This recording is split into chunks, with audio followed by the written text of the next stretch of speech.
Hey, what's going on, guys?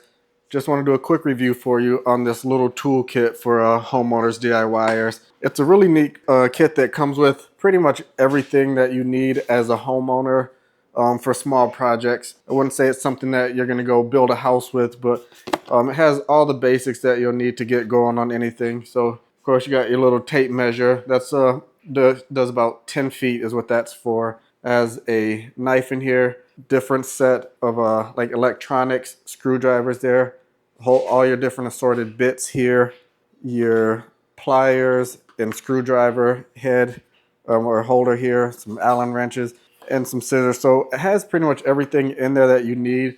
I know I've put together furniture over the last week or so, and I've probably used this thing already like 5 or 6 different times, just the different pieces out of it, putting stuff together. I have lots of other like more expensive tools, but this has just been a really quick and convenient thing to go grab when I needed to just do those small projects. Chances are that you pick it up, it has everything that you need in it for a small job. So it's been handy. I think it's an overall good set. I haven't torn up any of the bits or anything using them yet, so that's always good. Definitely, I think it's a good value. Again, I think good for anyone who's doing small projects or homeowners that just wants to make sure you have a good assortment of tools for your small projects.